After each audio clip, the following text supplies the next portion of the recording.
Good afternoon and welcome to this meeting of the Board of Public Works and Safety for the City of Huntington, on July 6, 2026 at 3:30 p.m.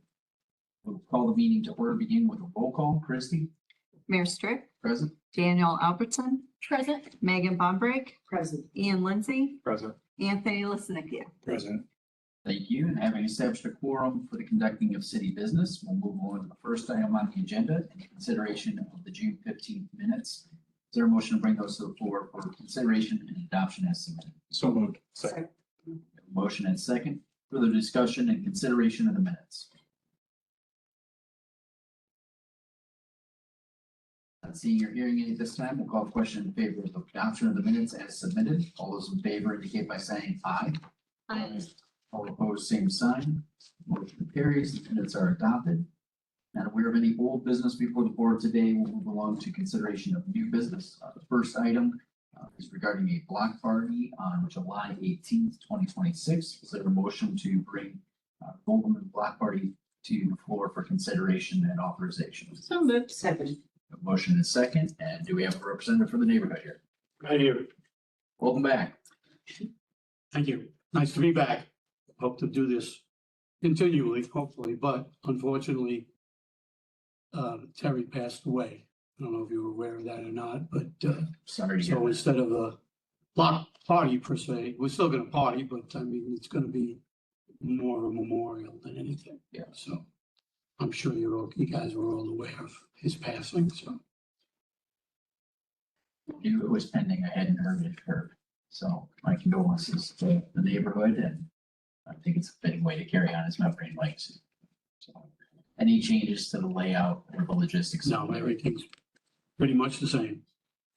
Bring your own beverage, bring your own food. Live music, anybody's invited. And what are the times again on the block party? Roughly, it'll probably start around noon, till 9, 10 o'clock, something like that. Is this the one on Fruit Street? Yes. Yeah, okay.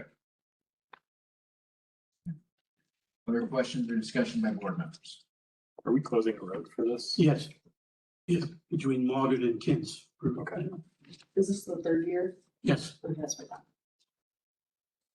I screwed up the date when I submitted the paperwork, but it got straightened out. Condolences. Yeah. Terry's was a very wee thing, so. It happened pretty quick, so he was hoping to still be around for this, but unfortunately didn't make it. Further question or discussion by board members? Not hearing any, I'll call the question in favor of authorization of the block party and celebration of Terry's life memory. His neighbors, all those in favor indicate by saying aye. Aye. All opposed, same sign. Motion carries. I'm assuming that you guys are gonna drop off to blockades or whatever. Great, thank you very much, appreciate it, thank you all. Thank you. Thank you.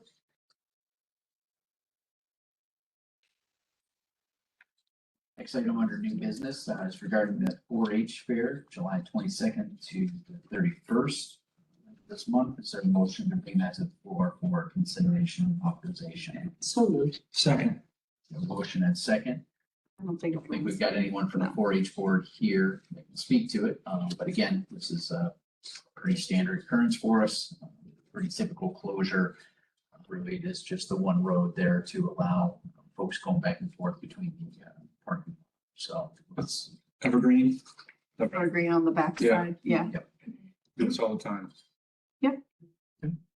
further discussion and consideration by board members? Not hearing any this time, we'll call the question in favor of authorization of that street closure for the 4-H fair. All those in favor indicate by saying aye. Aye. All opposed, same sign. Carries. Next item on the agenda is, we do have Sabrina with us today, and we want to bring a motion forward to consider the street closure involved with the Duns Newcomb Foundation on July 11th. So moved. Second. Motion and second. Sabrina? Hi, guys. Hello.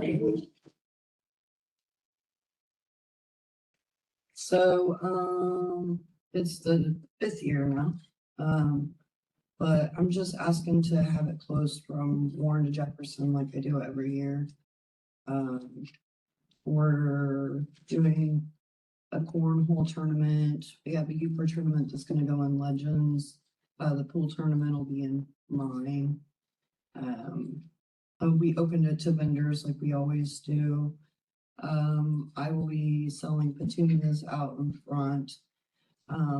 The only question that I had, because when I filled out the paperwork, there was a question about, because I was gonna have Erin put her legacy tap trailer out in front of her place.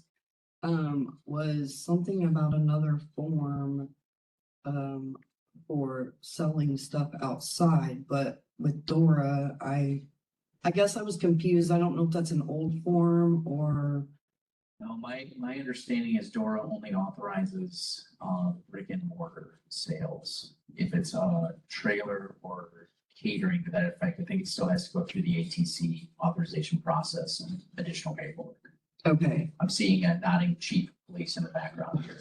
yeah, it was something new to me, and then Elizabeth was gonna check on it to see if I needed to do anything extra with that. So I was just Yeah, unsure. if you're gonna be using that trailer, then that's gonna be going through ATC at that. So I need to just send it off to Columbia City then? Yeah. Yeah. Otherwise, we can just do it out and activate the door. You can activate the door through it. Yep. All right, that was the only question I had, because it was a new form I had never seen, and I'm like, this kind of defeats the purpose of door. I don't understand it, so. Okay, We often question sometimes. huh? yeah, I was like, I'm not sure what's happening. But, and then, I do have Bad Moon booked, they're from 8 to 11 that night. And then we're doing, of course, the pie in the face for the bartenders. A silent auction, we'll have a big silent auction set up front. And, a bounce house for the kiddos, so. It's kind of the same layout as every year, not really changing. I took some things away this year just because sometimes it gets to be too much, so. That's fair. Yeah. And so this does include door activation then. I did, yes, I did check that.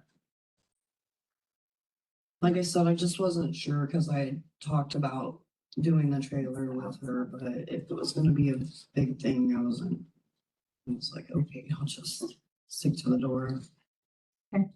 Yeah, that's not under our authority. That's gonna be ATC. Okay, now if she's just doing the mocktails and stuff though, is that okay to set out or does it still have to all run If through? she's selling non-alcoholic beverages, Then we it can doesn't set need to that go out. through ATC on that. Okay, Yeah, so if you guys separate it out. only well, that's what we were mocktails. thinking about, so that's, I just wanted to make sure. If the alcohol is just through the brick and mortar, Okay, you're okay under the Dora. And if everything's non-alcoholic through the trailer, she can vend straight out of the trailer. okay, So perfect. further discussion or questions by board members? What are the times again? I know you have the band. We're actually not starting the outside stuff until 3, because we do a bike ride. Which kickstands go up at noon for that, and so we're gone for a little while. So, it's just gonna be from 3 to 11 then. And then we'll open the street back up at midnight like we always do after we get it cleaned up. Mhm. Further discussion? Not hearing any at this time, we'll call the question in favor of authorization of the street closure as well as activating the door for the event. All those in favor indicate by saying aye. All opposed, same sign. Motion carries. Thank you. Thanks, guys. Thank you. Well, if y'all get more, come see me. Next item on the agenda, we have Rick Baker here on behalf of Flint Creek Redevelopment to provide an update to the board and request the next drawdown of funds. Is there a motion to bring that to the board for consideration and receive the report? So moved. Second. Motion and second. Thank you. presumed you were gonna accept the motion. I just moved forward. It looks like you've got a pretty full agenda, so I'll give you a quick update of what we've done since last April. By the end of July, Flint Creek Redevelopment will have 3 properties that are owned by our group. A 4th property we have under contract that will close in October. So the funds from the city loan have been well used to start purchasing properties throughout the city. With the help of our consultants, Pago USA, we've identified 27 properties that we have prioritized as critical properties for us to try and get a hold of. We're currently trying to find funding to move into that process, working diligent to get that done. And once we have that in place, then we'll start going through that list on a priority basis and start acquiring other properties within the city. We've got just getting started on some design development work for projects on our properties. Just very initial stages right now. We don't even have architects involved. We're trying to determine some of those. What are we going to do with others that we do have? What improvements do we need to make sure that the buildings stay in good condition? And then also some improvements to enhance the look of some of the buildings. So we're just starting to get in that phase, and that'll keep continuing, especially as we continue to bring more projects on. I appreciate the cities and the Board of Works support and continuing support as we move forward in this project. So any questions that I can answer for you? Remind me again the parameters that you're looking for in the area. We're basically Warren Street to Cherry Street and Park Drive to the river-ish on the south side. Okay. Strategically, what I would consider downtown. Mhm. Are these properties commercial or are you trying to reduce them residential houses? Everything is going to be the properties downtown. Will we have residential? Is that your question? Or are these ones that you're looking at acquiring, or commercial or residential? It's nothing as far as a residential outside of that area of the parameters that we're working within. There are apartments in a lot of the buildings downtown. And we intend to keep those apartments, and with a little luck, we'll even bring some more housing downtown. But to go outside to pick up individual residences, no. Okay. So some of the buildings are mixed use. They'll have retail down there. Absolutely. Okay. Yes. And then what's the priority for 27 properties? That's a lot. I mean, are you shooting to get all of those or are you prioritizing them? You know, there's a likelihood that some of the owners won't be interested in selling. What we've tried to identify are buildings that maybe have been neglected. Some that might look pretty blighted right now, to gain control of those and make them look better to start with. We're also trying to group them together so that as we acquire buildings along the way, we can then have a larger scale project just for economy's sake, rather than having one here, one here, one here, one here. So that's what helped us define the properties. When do you expect to come back here and give us an update? And when you do that, what do you anticipate will be accomplished by then? Well, we come back quarterly. We come back when it comes time for another draw on the city loan. That's what brought me here today. We'll be back again on 1st of October. You know, we can speak to that when one, we find the funding, and 2, that we're ready to move forward with purchasing those. And that also might be some component of where the funding comes from. So when you come back within the next quarter, are you going to have photos of the 3 properties that you acquired already? And We could, if that would Yeah. interest you. Sure. sure, would you guys be interested? Yes, please. Yeah.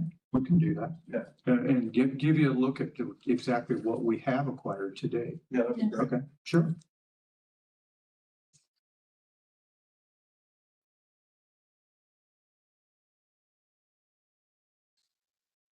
I don't have any more questions. Thank you. Thank you. Further question or discussion by board members? Okay, not seeing or hearing any at this time, then we'll call the question in favor of receipt of the report and authorizing the next drawdown on the loan authorized by city council. All those in favor indicate by saying aye. Aye. All opposed, same sign. Motion carries. Thank you. Thank you very much. Appreciate it. Next item on the agenda is regarding the firefighting agreement between the city of Huntington and Huntington County Community School Corporation. Is there a motion to bring that to the floor for consideration and discussion? So moved. Authorization. So moved. Second. Motion and second. So benefits of the board members as well as for the general public. City has had a longstanding agreement with the school corporation specifically for professional firefighting services for buildings immediately outside of the city's municipal boundaries, Flint Springs Elementary, Lincoln. And so this is just renewing that agreement, and then a minor change to it is it used to be an annual agreement. This will make it just extend further out, so we don't have to do it every year. So obviously by providing this, this keeps down their insurance costs on those buildings. Further question or discussion? How long does this extend to? Until someone says. So somebody they says, wanna yeah. end it. Okay. Yeah. I think it's a 90-day or a 6-month lead time. It's plenty of time to allow the school to figure out. Okay. I think we've had this arrangement in place since 2016, 2015. Or that it wasn't. Formal. Further question or discussion? Okay, not seeing and hearing any, we'll call a question in favor of authorization of the updated and amended firefighting agreement with the school corporation. All those in favor indicate by saying aye. Aye. All opposed, same sign. Motion carries. Thank you.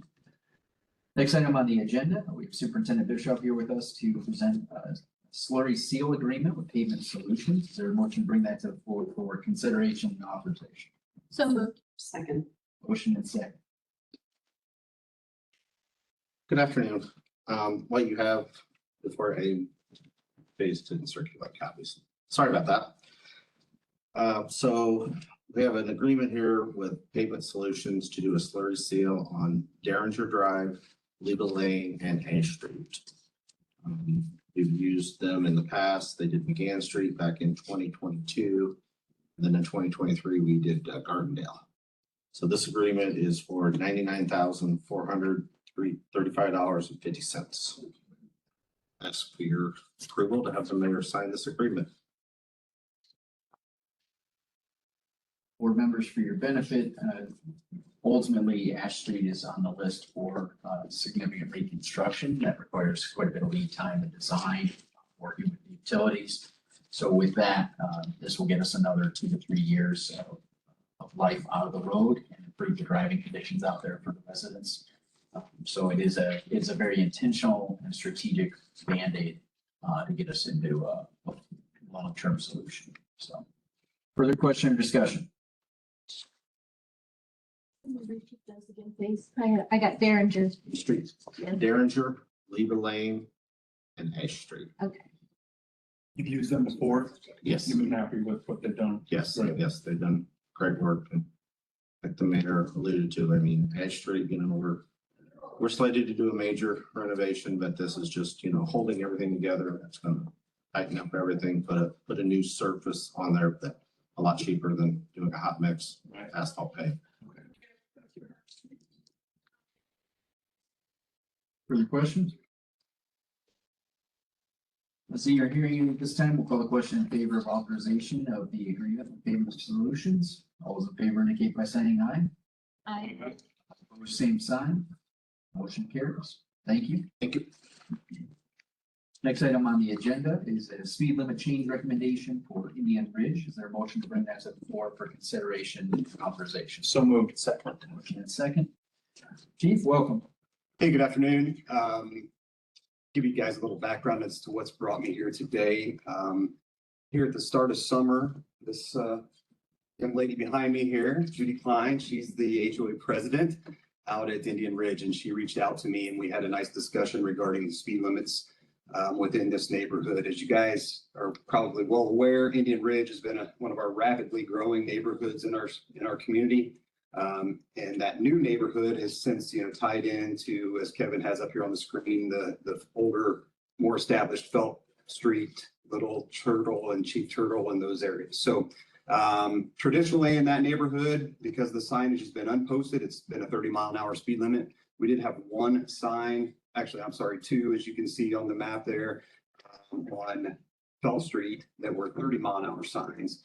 And so the way we kind of handle these types of requests is we compare, and when I say we, it's myself, Director Huntress, Superintendent Bischoff. We work together as a team and we kind of compare the signage in other neighborhoods similar in nature to the request. And so actually Judy's request to me was that she would prefer a 25-mile-an-hour speed limit, which is what we've absolutely done in other neighborhoods, specifically like Hunter's Ridge up in Carlisle, places like that. You guys might remember me coming to you before. So what you see is, and what's kind of taken the time to work through that process, is the legal documentation that Mr. Hartberg has been gracious enough to bless us with, that gives us the authority, you guys the authority to remove those two signs on Felt Street, the 30-mile-an-hour signs. And then as you'll see where we have marked the addition of new 25-mile-an-hour speed limit signs, which will essentially encompass the entire neighborhood out there.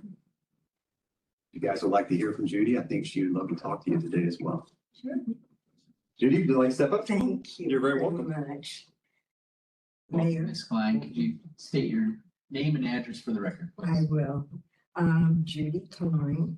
I live at 1980 Archangel, and that's in Indian Ridge. And as Chief Boxell said, I am the elected president of the homeowners association there.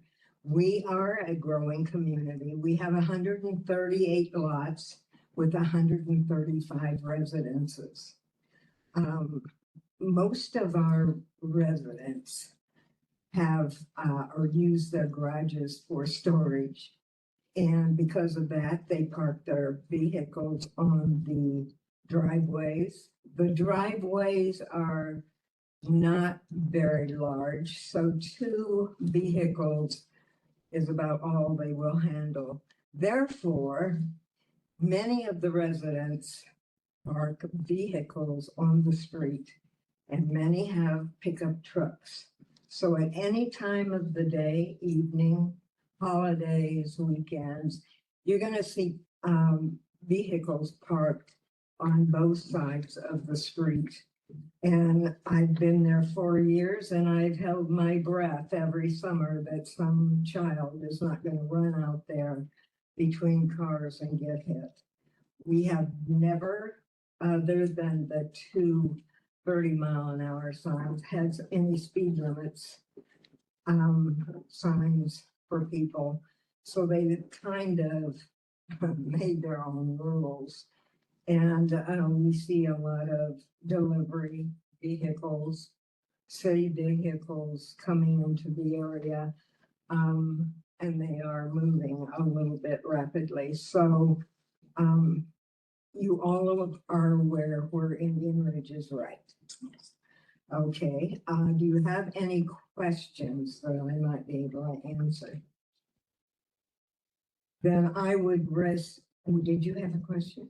I was just gonna recommend, maybe if you haven't already thought about sending something with an association subtitle or saying that the speed limit will change, that way all the residents Yes. will be notified. I definitely have that on the agenda, so thank you. It's the only Yes. thing I was. If you have no other questions, I would, yes. So, how did you arrive at this in the first place? I mentioned you're the president, you have a board of so many other people that are residents, Mhm. and you had a meeting and We've talked about it for a couple of years and nothing has been done. So when I was elected, I took on the project. how many people are on that board? There are 3 board members plus the officers, which are 3. So that makes 6 of us. So of 6 total, are you all in full support of this change? Yes, very definitely.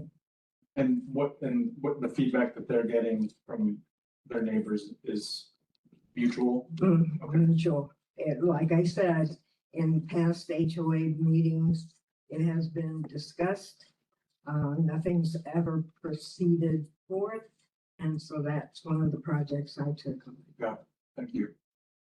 Yeah. So does it seem to be, neighbors that are speeding through there, or is it, okay, I didn't know if it was more neighbors or if it was. You know, people are in a hurry nowadays. Of course they are. And, you know, I think the 25-mile-an-hour limit is what the chief and I had discussed is what would be proper for that So area. maybe if they see the signs, it would kind of click for them to. And slow I down. will be putting that out in an email and then on our Facebook page as well. So people will be aware that that's what it is now. You need to slow down. Well, good for you for Yes. taking that one. Thank you. Anyone else have any questions? Then I would respectfully ask that the board approve this. Thank you very much for your time. Thank you, Ms. Lawson. I have a question for the chief. Sure. What is the procedure when we change the speed limit to ensure that people are following this? Do we assign more patrol in that area or is it? just- Yeah, so ironically, there's actually, there's 3 police officers that live in that neighborhood currently. There's actually only one from Huntington, there's one from Marion and one from Fort Wayne. They all live within a stone's throw of each other, and we're about to have another one of our Huntington police officers move to that neighborhood actively. But yeah, what we do is we'll notify, once you guys approve it, we'll notify our department of the change in the speed, and that way they are aware of the enforcement issue. We do that a couple of different ways, to be honest with you. I send an email, and then secondly, we put it on our log, and then dispatch has the capability that it goes out through our Spillman system to all the MDTs in the cars. It's just a direct message through the CAD network that lets officers know that request. Okay. Yeah. And if my memory serves me correctly, this is usually, it's a 90-day thing, right? That you put up the signs? So, go ahead, Mike, correct me if I'm wrong, but yeah, the ordinance technically is 90 days, but if we don't provoke it, then they just stay. Correct, right. And then, just so I'm clear, the 25s that are on there now are not there. Correct. Those are where we intend to put them. Okay. And the 2 red dots are the only 2 speed limit signs anywhere? Correct. Okay. And Felt goes all the way out to Ash, right? Yes.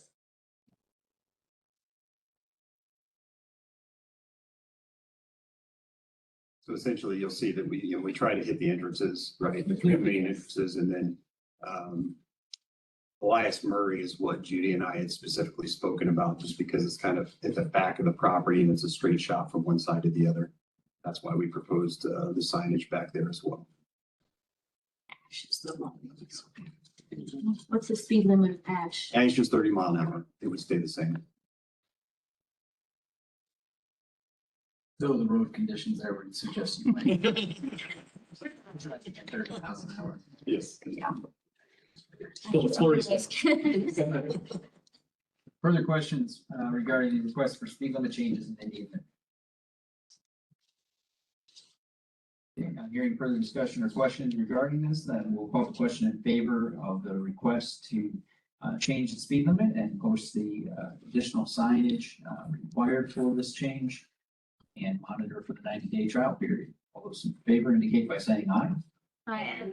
All opposed, same sign. Motion carries. Ms. Fine, thank you for your service with the HOA. Thank you, guys.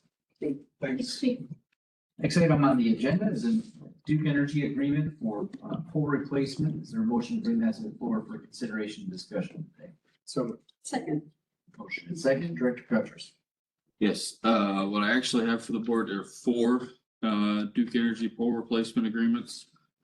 Because of how our request went through with Duke and how they could best sort it out for workflows, it got split up into 4 agreements. But ultimately, what we're looking at is throughout the city, there are a number of old direct bury fiberglass streetlight poles in a number of residential neighborhoods.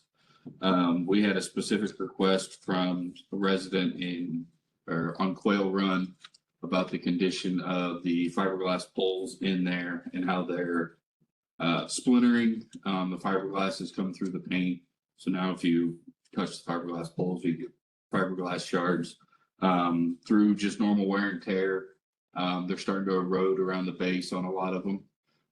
So we reached out to Duke Energy to see what it would take to get all of those light poles replaced with the newer aluminum poles that they have now. Between Superintendent Bischoff and I, we went back and forth with Duke Energy. They provided us an initial list.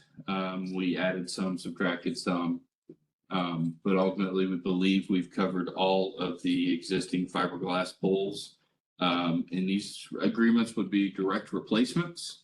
So Duke would come in, remove the old pole, assuming that all the underground wiring is still good, they'll just install the new pole. It'll also be LED instead of the current ones, which are high pressure sodium. So they would be upgraded and better poles. So there are 4 agreements here. This first one would cover 14 poles and it would be $122.78. The way Duke Energy's agreements are is they wrap the installation cost into the anticipated monthly electric cost, incorporate that all into one bill essentially. So this first agreement, like I said, would be for 14 lights and it would be $122.78 a month. They prorate the cost of the work and the energy, project that out for the lifespan. So that's how that works.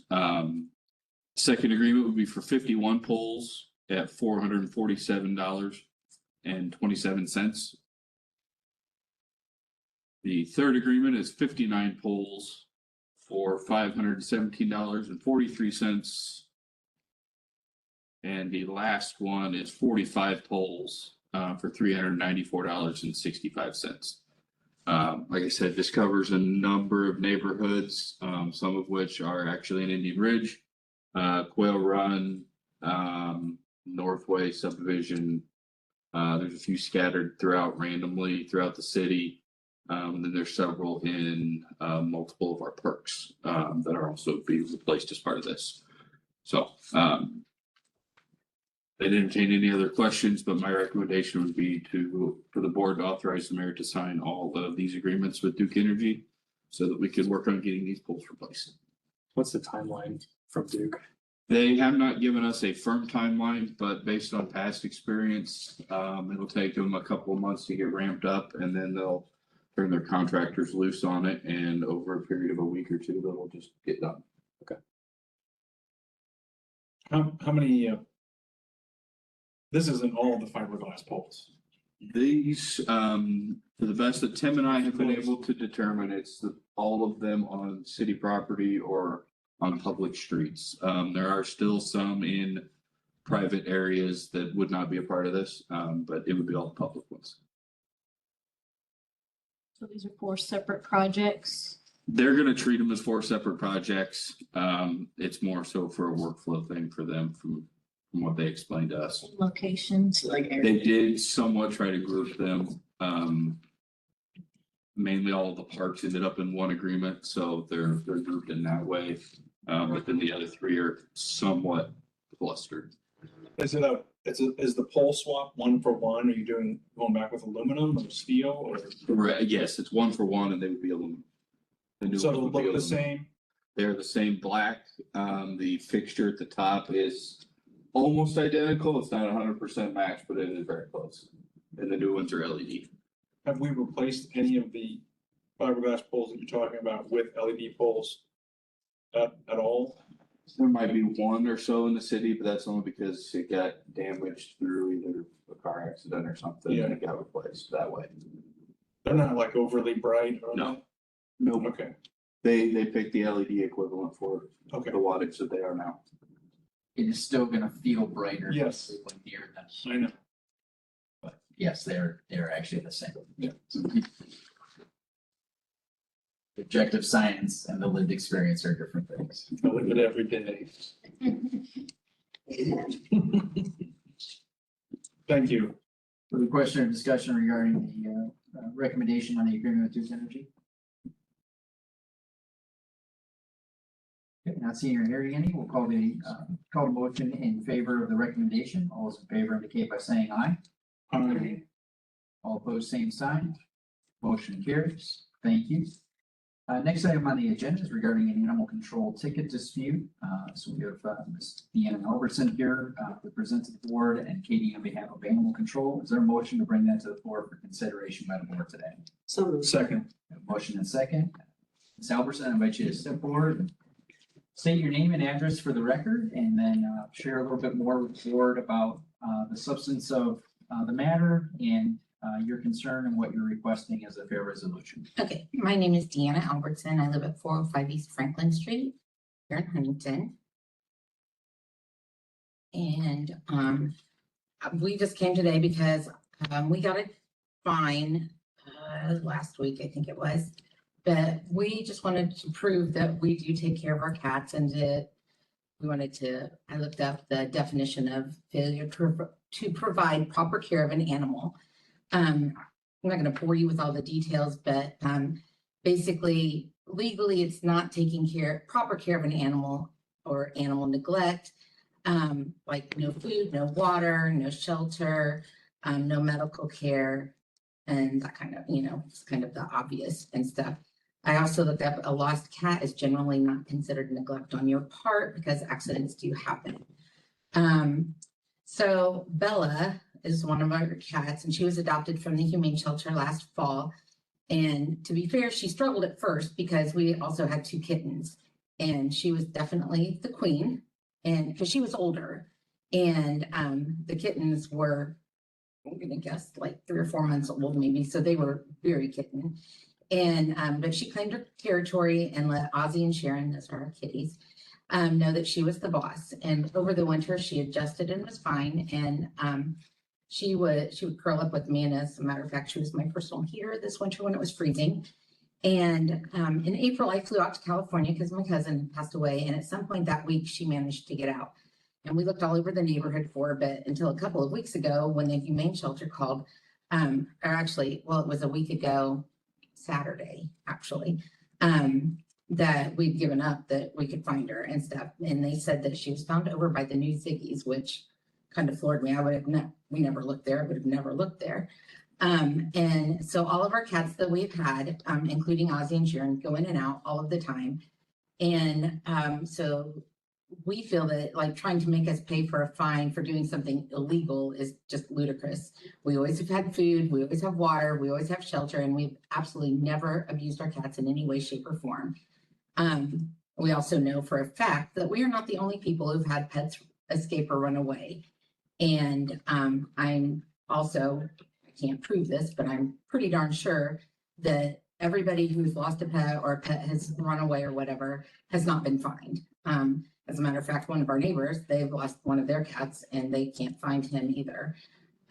They haven't been fined or anything because the Humane Shelter is not involved. So I would just like to ask that the fine be removed and that nothing is on our record falsely accusing us of not taking care of our pets, because we've always taken care of our pets. So. And what is the dollar amount of the fine? $50. Board members, any questions for Ms. Albertson? I have some questions. Okay. Did you contact the shelter when you found out that she had been lost? We did not. Okay. And I don't know why. I mean, we just didn't. We were just looking because our other cats go in and out. It was like, where did she go? I don't know. And when you filled out a copy of the contract when you adopted the cat, correct? Yes. Okay. And under that contract, you check boxes stating, and it says, you will provide shelter and, all these different things. And it says that you understand that at any time you cannot care for the animal or whatever, there's different things that you check. Let's see.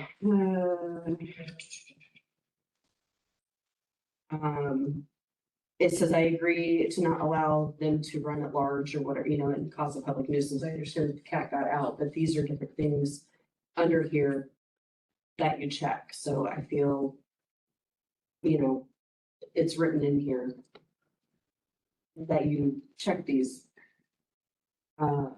If they are found, let's see. This was over here.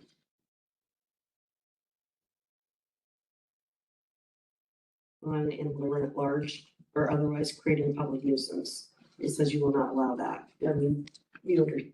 Right, Okay, I just feel it. like we didn't allow, I know, I she understand. got out, I'm like, and we looked for her, but, Okay, and like I said, we would have never looked at, I don't know, because that's quite a distance away from, you know, the house. okay. So the Humane Society was the people that found them and. Well, the they cat. said, I think they said that somebody brought her in, like, I don't know when, they didn't tell me, but they just contacted us.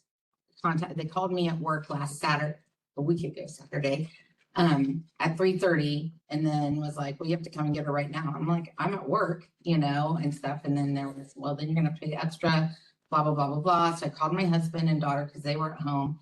And we talked about it because Bella was not super happy there with the kittens, but I mean, she was fine, but she got out and obviously didn't come back. So I don't know. It's just weird. I can't read her mind. She's a cat. Do you have the cat now? Yeah, we have Sharon and Ozzy. Do you have Bella, the one that escaped now, or is she still? No, we just asked when Jeff and Emily talked to them, because I was at work. So I said, you guys got to call and take care of this because I'm at work. And so they just decided just to let somebody else adopt her. Hopefully they don't have kittens and stuff, and maybe she would be happier or whatever. And they said that was no problem. What did they say, Jeff? I don't know. It was $45 to get the cat. I asked if there were any consequences of me not getting the cat. I said, no, I was told there was no consequence to not getting the cat. Did you hear him? Okay. So it's $45 to release Bella back into your custody, Correct. or you could surrender her over to the Humane Society to be readopted. Correct. And you agreed at that time to have her adopted out. Correct. Just want to make sure exactly what we're Right. working on, Right. not working on today. So. Okay. Other questions or discussion by board members at this point regarding what Ms. Alverson shared? Yeah. Ms. Alverson shared with us. Thank you. I just want to make sure I have the timeline correctly. You said something a week ago, Saturday is when when she was found? Yes. And when was the cat lost? It was like at the end of April.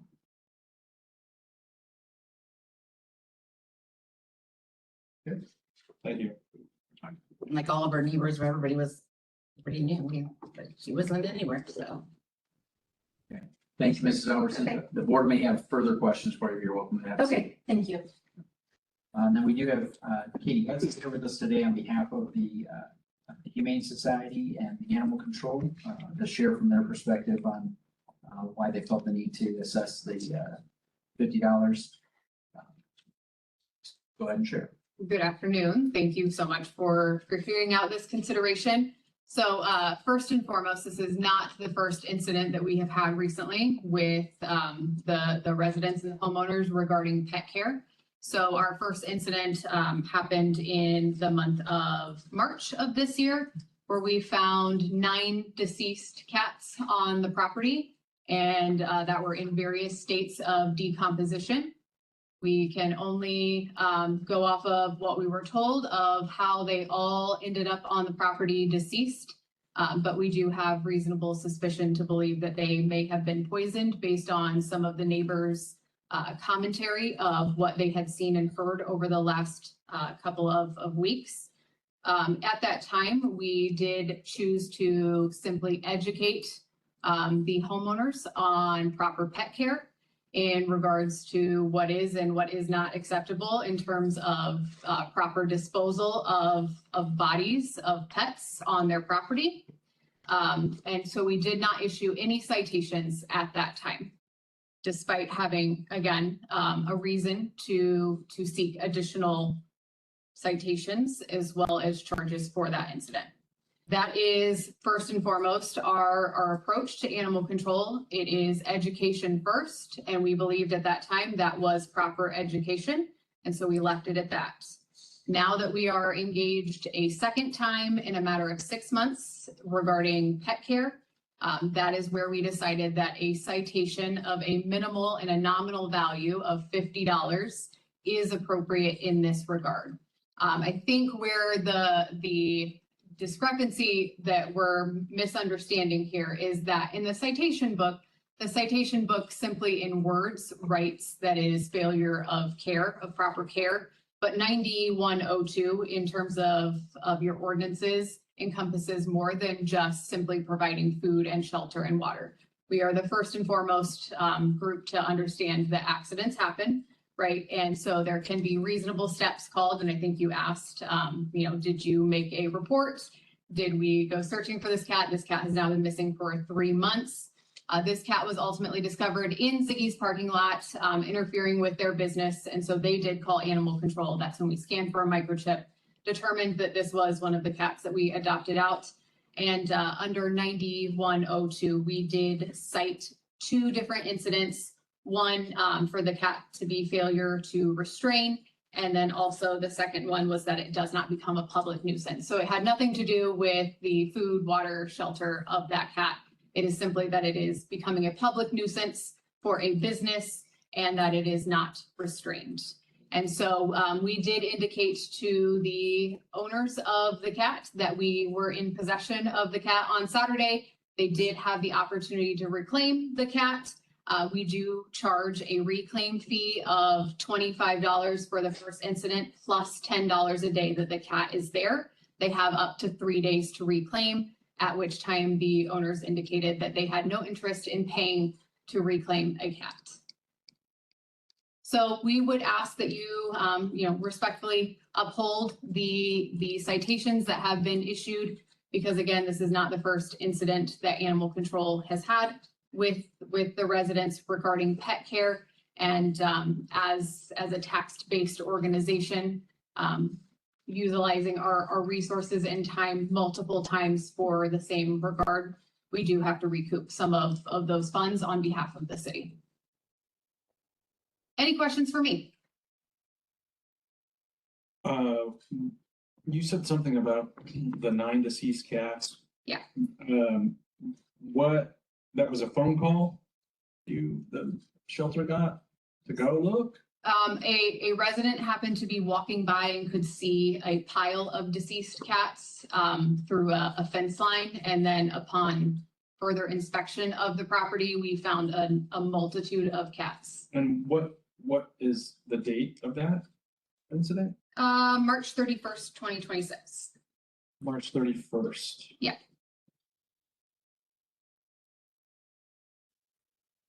And then, so when you say it's education, what do you drop off pamphlets? Are you make a phone call? We had 2 animal control officers and a police officer that day, working with the homeowners of what is appropriate when deceased animals are in the backyard.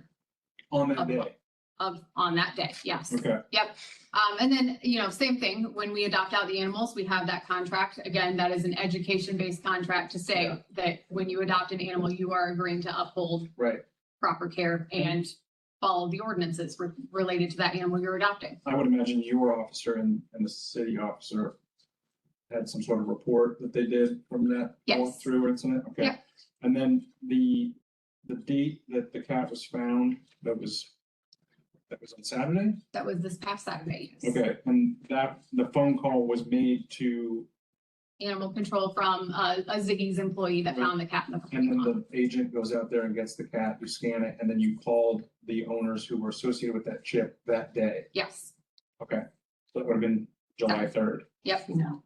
A week. Week before. Oh. No, not this Saturday. The 30th-ish. Okay, Yeah, fine, previous thank you. Saturday. Any other questions?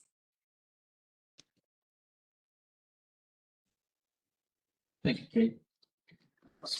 Okay, board members, further discussion. If you have any additional questions for Mrs. Albertson or Katie at this time, you can ask one or the other. So be sure to address it directly to them. Otherwise, discussion amongst the board regarding what you've heard today.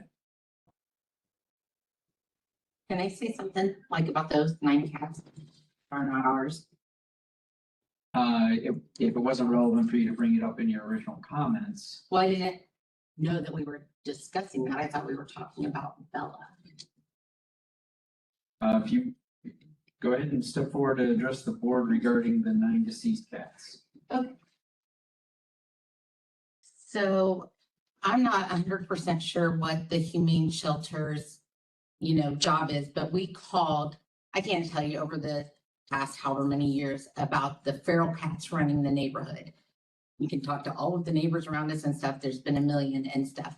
And we call and they tell us it's not their problem and it's not their job. Like, okay, whatever. So anyways, this year we have a pool in our back and our back door, because it's cold, we put the plastic sheeting over it and stuff. I can't see out my back door at all. But apparently several different times or whatever, and this would be my husband and son and things, there were squirrels too. And cats would get in the pool and then they were frozen or drowned or whatever. If it was frozen, I don't know. I don't know what they did, but some of them, if it wasn't frozen and they drowned, that's what happened. They were not our cats. We did not abuse them. They were not our cats. They were feral cats that fell in our pool. So I just want to make that clear. We did not have 9 cats. I've never had 9 cats. I don't want 9 cats, So them, saying that we did something to these cats is all made up. We never did anything to a cat, ever, ever, ever, ever. I don't even know where the poison thing came from because that was all false, but I have no idea. They fell in the pool. Squirrels fall in the pool. So as I understand it, then your explanation is that 9 feral cats drowned in your pool on your property. You pulled them out of the pool, but did not bury or dispose of the bodies. Correct. Okay. Anything else you wish to add? No. Thank you. Did all 9 fall in on the same day or occurrence? No.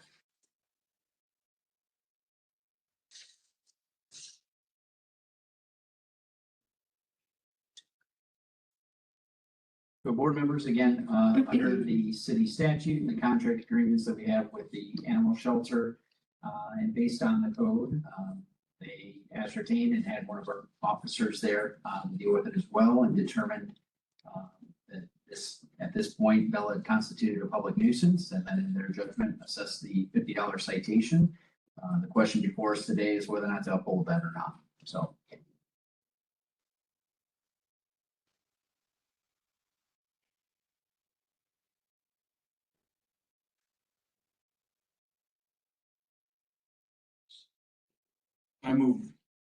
I'd like to make a motion that we uphold the citation. To second that motion. A motion to uphold the citation with a second. Further discussion and consideration of the matter.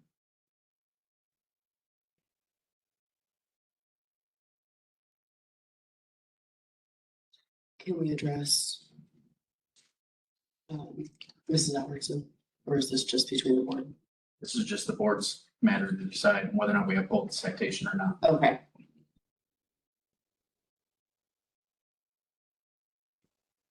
Further question or discussion germane to the motion to uphold the citation? Okay, not seeing or hearing any, we'll call the question in favor of the motion to uphold the citation. All those in favor indicate by saying aye. Aye. All opposed, same sign. We have 1 abstain. We're uphold. Motion carries and citation is upheld. Thank you. Next item on the agenda is Board of Public Works and Safety Resolution 2026-6. Is there a motion to bring that resolution to the floor for consideration and authorization? So moved. Second. So resolution 2026-6. Kristen? Yes, Board of Works Resolution 2026-6 is a resolution for the Board of Public Works and Safety of the City of Huntington, Indiana, relating to the disposition of certain items of personal property. And this is for skate park equipment, and Christy Connect is here to present. So I think you all have a copy of Exhibit A in front of you to review. So look at the pictures of of the different items that are at the skate park. Our goal is to clear the area before demolition begins. We're looking to have the area cleared by the end of July, actually, so I feel like that's kind of wishful thinking at this point, but we're still hopeful that we have someone that would like to purchase these and be able to utilize them in some of the community or some personal property. And if we're lucky, make a little bit of profit, but that's not really the goal. The goal is to be able to have it removed by some other entity and utilized. So, yeah, so if you have any questions about the actual pieces themselves, there's descriptions there. I'm not a skater, so Lucas Juliet helped me with this. But yeah. Thank you, Christie. So board members will be reminded that anytime the city needs to dispose of any personal property, this is the method and procedure for that. Superintendent Bischoff has found very effective ways of doing that with an online auction house. And then in this particular matter, we'll of course inform potential parties that have expressed interest in them as they've learned word of the plans for a new skate park to replace the current equipment. So any questions or discussion on the resolution? What is our liability for selling something like this, as much as it is selling another vehicle or anything like that? It ends at the transaction. Yeah, okay. Items are as is and I was just thinking, how old the equipment is, like, I remember that one. 20 years. 20 years-ish. Yeah, this is, I remember when I was a kid. Still solid metal though. Oh, yeah. So I think, I mean, it's got some life left. It sounds like the goal here is to really pass it along, and not necessarily generate any kind of. yeah, Correct. Yeah, it's usable. city is not gonna make money. Right. We got our use. Yeah. Good deal. As soon as it's live, we hope to send it widely to get a lot of people informed to ability to be purchased. So, okay. Yeah, several residents or private parties have expressed interest in seeing it in other communities within the county or elsewhere in the community on private property. We wish them the best if that's the way it works out, but this is the process we have to go through as a city to dispose of the property.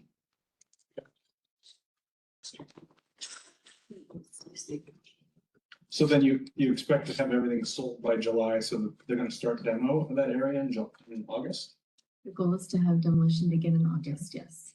So that the area is ready to be, well, excavated for the next skate park in September. So all that's been bid out already? The demolition, I believe, is being bid out. I'm not, I think Adam, Petrus is in charge of that. Currently in talks with several of the local excavating companies about demolition of it. So then what's the time frame between when all that's gone and when the new construction will start? That's not an exact date yet. Hunger still has us, we're contracted for this year. So the calendar for them, I believe, is end of September is probably the earliest they will get to us, but they have their other assignments that they're on right now. So there's a little bit of wiggle room in there. That's the skate park builder. It is, yes. Got it. And you said you'd hopefully have somebody taking it as a bulk? Did I hear that correctly? That's the goal. The goal is to have that. The local skaters have been notified already that this is going to be available. But it's when it goes live on govdeals.com, I think it is, then we'll spread it widely, hopefully, lots of sharing. Now, how long will this be listed for before it just gets demolished with everything else?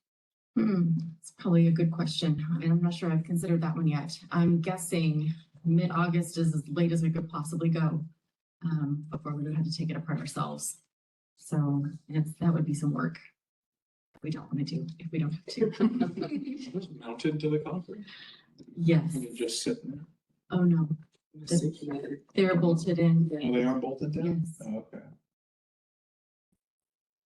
And to each other as well. Many of them are very much bolted and welded to each other. Yeah. The big piece in the center especially. So. And the specific question for the board today is to authorize the disposition of the property, and we'll handle the execution of the details and coordination with subcontractors as we are able to. I would move for full approval of disposition of property. Second. Thank you. He's always looking at me when he says that. It's interesting. You should come see us more often. What the Chairman does with managing the agenda. Further question or discussion regarding the resolution 2026-6? Okay, not seeing your hearing aid, this time we'll call the question in favor of authorization and disposition of the personal property items associated with the skate park. All those in favor indicate by saying aye. Opposed, same sign. Motion carries. Thank you. Thank you, Chris. Next item on the agenda is Board of Public Works and Safety Resolution 2026-8. Christie. Board of Works Resolution 2026-8, a resolution of the Board of Public Works and Safety of the City of Huntington, Indiana, relating to the disposition of certain items of personal property from the street department or other departments vehicle-wise. Is there a motion to bring resolution 2026-8 to the floor for consideration and adoption? So moved. Second. Motion and second. Superintendent Bishop. Thank you. To ask your question, normally I run things 14 days. So that's how long they'll run. You can run it longer, but typically 14 days is a good number, so. Now, any questions about my stuff that I'm wanting to get rid of and make money on? Make some money back on. Yeah, some money back. Well, yeah. Did you send, what's the list? It was Bunch of cars. There's a grapple truck, some dump truck parts, traffic signals, some AEDs, a jackhammer, tire changing machine, some tires. Yeah. Are those like full stoplight units? Yes. And the. You'd be surprised if there's a market for it. Yeah, it's really One cool. of those. Yep. So you're. Don't see what that means. AED. There we go. Yeah. You want a light, I want an AED. Right. There you go. This is why we go through a public auction process. Oh, I know, I read it in the Everybody's- email. Everybody and their brother claims things behind the scenes and cities get in trouble for them, so. So in relation to the traffic cabinets and signal heads, those will probably be at a later date because we're working on a replacement project for all of them throughout the city. So we'll have a large lot of them. Lots of you for you to choose Yeah, from. that's just one. Matching set. No one knows go up. Yeah, but most of the other stuff will be listed later this week. Okay. You will receive the same public notice that everyone else. Ian's. That's govdeals.com. Sign it. That's right. Gotcha. Bookmark it. Further question or discussion regarding the items Tim has identified for disposition? Okay, not seeing or hearing any, I will call the question in favor of adoption of resolution 2026-8. All those in favor indicate by saying aye. All opposed, same sign. Motion carries and the resolution is adopted. Thank you. Happy bidding. Those ones would be good for so much. I'm not aware of any other items under ordinance enforcement or any miscellaneous items for the good of the order. Move on to consideration of accounts payable. Is there a motion to authorize payment of bills incurred by the city of Huntington? So moved. Second. Motion and second. Further discussion and consideration? Seeing your hearing aid this time, we'll call the question in favor of authorization of payment of bills incurred by the city of Huntington. All those in favor indicate by saying aye. Opposed, same sign. Motion carries. And finally, is there a motion for adjournment? So moved. Second. Motion and second. All those in favor indicate by saying aye. Aye. We are adjourned. Thank you, everyone. Have a great day.